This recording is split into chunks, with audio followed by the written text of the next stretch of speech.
بسم اللہ الرحمن الرحیم۔ ناظرین، آج کا جو ہمارا ٹاپک ہے انگلش میں وہ ہے ایس وی او۔ ایس وی او کیا ہوتا ہے؟ ایس وی او یہ انگلش کے اندر ہم سبجیکٹ، ورب اور آبجیکٹ کو ہم مختصر کر کے ایس وی او کہتے ہیں، اور یہ ہم ٹینسز میں استعمال کرتے ہیں، سینٹینس میں استعمال کرتے ہیں، اور بیسیکلی یہ جو ایس وی او ہے یہ ہمارے پاس ایک فارمولا ہے، یعنی ہمیں انگلش میں ایک فارمولا دیا گیا ہے کہ ہم انگلش میں جو بھی سینٹینس ہم بنائیں گے تو ہم نے سب سے پہلے سبجیکٹ لگانا ہے، اس کے بعد ورب لگانا ہے اور اس کے بعد آبجیکٹ لگانا ہے۔ تو میں اس کو لکھ لیتا ہوں۔ اس کا مطلب ہے سبجیکٹ، اس کا مطلب ہے ورب اور اس کا مطلب ہے آبجیکٹ۔ اب اگر اردو کی بات کریں تو اردو میں سبجیکٹ کا مطلب ہوتا ہے فاعل۔ اب فاعل کسے کہتے ہیں، سبجیکٹ کسے کہتے ہیں؟ تو کوئی بھی چیز یا کوئی بھی شخص جو ایکشن کو پلے کرتا ہے، ایکشن سر انجام دیتا ہے، مثلا میں لکھ رہا ہوں، اب میں نے کہا میں لکھ رہا ہوں، تو یہاں پر جو ایکشن سر انجام دینے والا ہے وہ میں ہے، I am writing۔ تو اس میں I جو ہے اس میں سبجیکٹ ہے، یعنی کام سر انجام دینے والا، ٹھیک ہے۔ اور ورب کیا ہوتا ہے؟ ورب ہوتا ہے جی کام، آپ اسے اردو میں فعل کہہ سکتے ہیں۔ اور یہ بات یاد رکھیں کہ اگر آپ اردو میں اس کی علامت دیکھیں تو اس کے آخر میں نون الف نہ آئے، آخر میں اس کے کیا آئے گا؟ ہمیشہ جو بھی ورب ہوگا اس کے آخر میں نون الف نہ آئے گا، جیسے کھانا، پینا، سونا، جاگنا، اس کے آخر میں نون الف نہ آئے گا۔ اور انگلش میں ورب کیا ہوتا ہے؟ انگلش میں ورب یہ ہوتا ہے کہ اس کی ورب کی فارمز آئیں گی، اس کی کیا آئیں گی؟ فارمز آئیں گی۔ آپ نے ورب کی فارمز یقیناً یاد کی ہوں گی، تو انگلش میں اس کی ورب کی فارمیں آتی ہیں اور اردو میں اس کے آخر میں نون الف نہ آتا ہے، اسے ہم ورب کہتے ہیں۔ آبجیکٹ کیا ہوتا ہے؟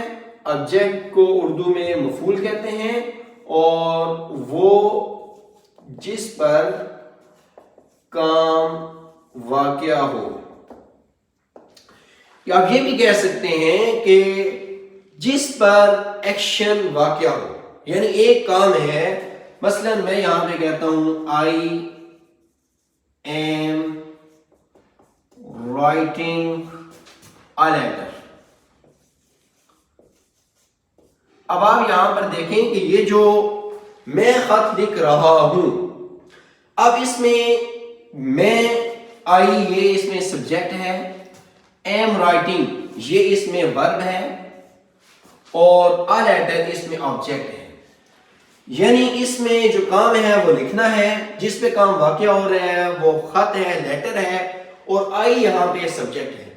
اب یہاں پر آپ یہ کہیں گے یہ ہیلپنگ ورب ہے، اس کو علیحدہ سے مینشن کیوں نہیں کیا گیا؟ تو یہ بات یاد رکھیں کہ ہیلپنگ ورب جو ہوتا ہے یہ ورب کا پارٹ ہوتا ہے۔ جو ہمارا ورب ہے یہ پرنسپل ورب ہے، اور اسے ہم ہیلپنگ ورب بھی کہتے ہیں، ایگزیکٹیو ورب بھی اسے کہتے ہیں۔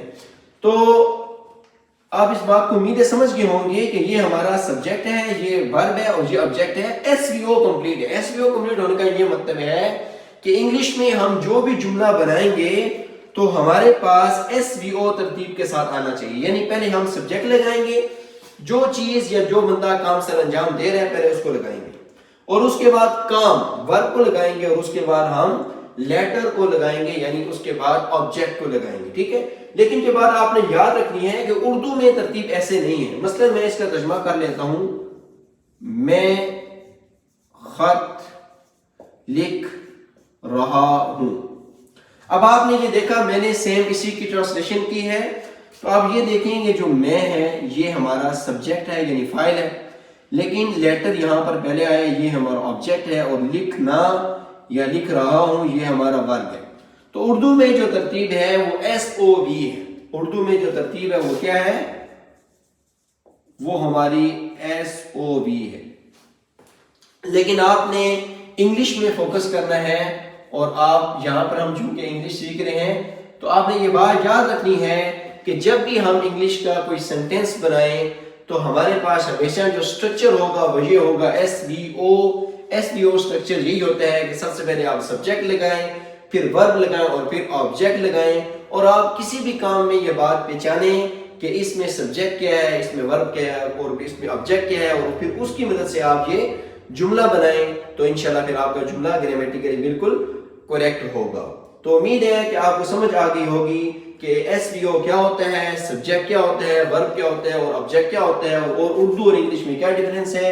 اردو میں ہمارے پاس ایس او وی یعنی ایس کے بعد آبجیکٹ آتا ہے، سبجیکٹ کے بعد آبجیکٹ اور لاسٹ میں ورب آتا ہے، اور انگلش میں ہمارے پاس سب سے پہلے سبجیکٹ آتا ہے، پھر ورب آتا ہے اور پھر آبجیکٹ آتا ہے۔ اور یہ بات بھی یاد رکھیں آبجیکٹ ہمارے پاس ایک سے زیادہ بھی ہو سکتے ہیں یا نہیں بھی ہوتے۔ مثلا میں کہتا ہوں آئی ایم رائٹنگ، میں لکھ رہا ہوں، تو آپ نے یہاں پر او نہیں کہا، ایس بھی خالی کہہ دیا، تو یہ بھی جملہ گرامیٹیکلی بالکل کریکٹ ہے۔